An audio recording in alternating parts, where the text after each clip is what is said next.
When we claim our future, we recognize the power that comes with personal agency and empowerment. In our next talk, Melessia Jasper steps us through her own journey of empowering her authentic self and offers lessons to enable each of us to walk in our power and purpose.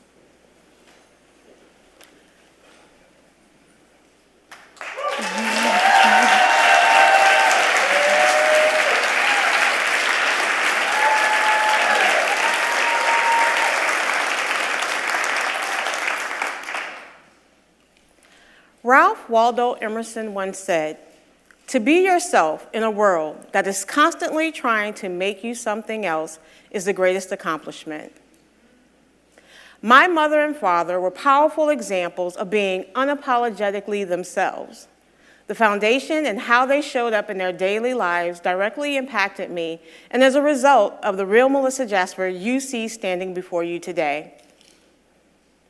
My mother grew up in the Jim Crow South, where she was told that she could not attend a university to become a nurse because of the color of her skin. Her passion and desires did not allow negativity bias to deter her from stepping into her dream. My mother traveled 50 miles away to Selma, Alabama, to attend the Good Samaritan School for Practical Nursing, graduating first in her class and scoring the highest amongst her classmates on her nursing state boards.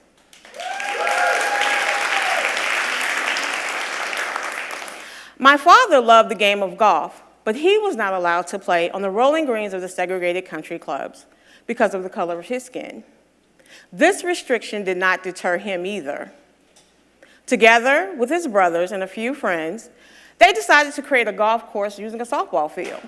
Now, what they created was not as beautiful as the rolling greens of the country club, but they used what they had. And what they created enabled them to continue pursuing their passion and the love for the game of golf. They were welcoming to anyone who wanted to join them and play. Over the years, my father's love for the game of golf never wavered.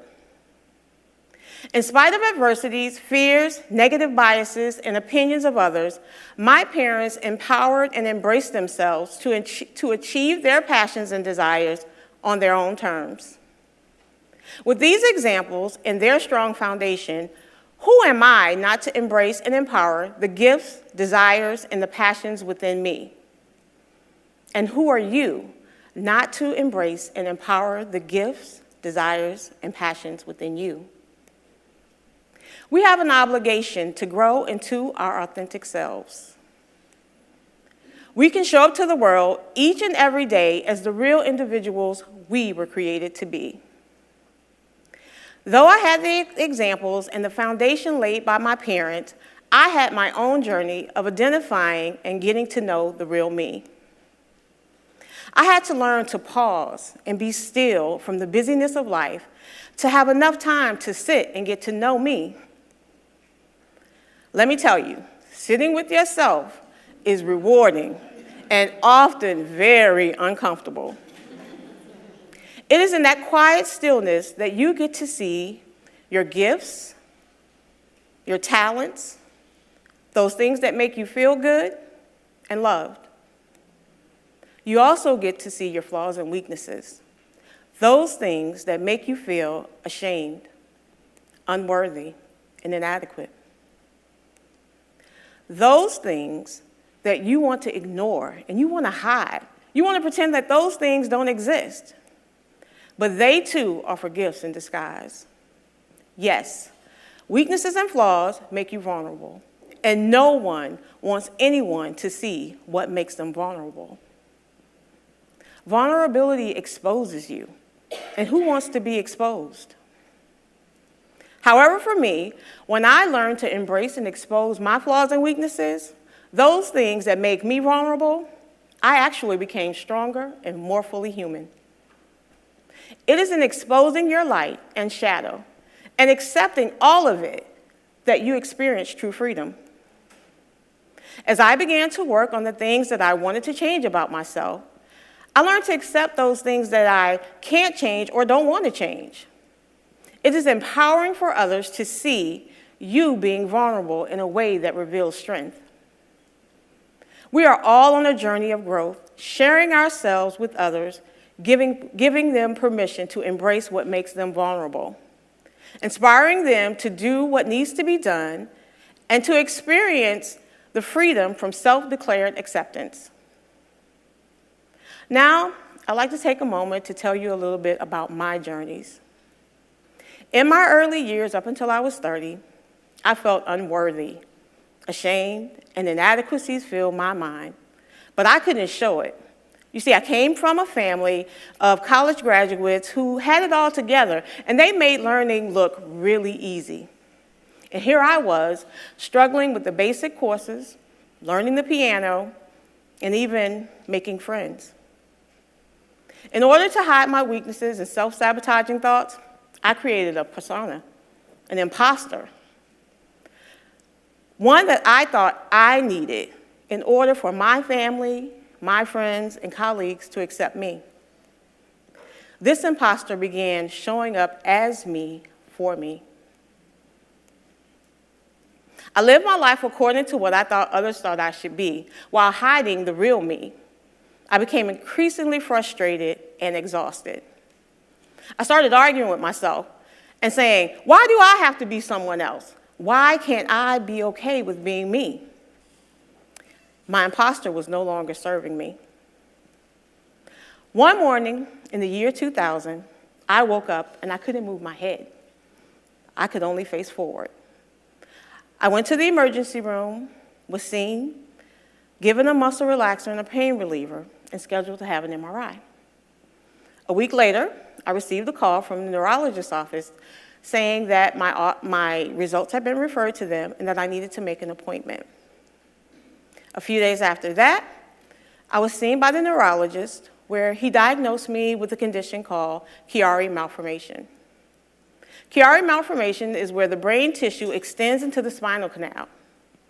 The doctor began asking me a series of questions, personal questions that I thought was odd, but then I was like, okay, let's see where this is going.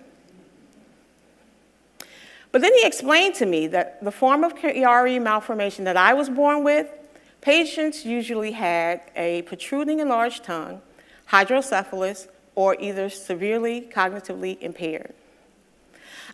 He said I should have considered myself a miracle because I had accomplished so many things professionally.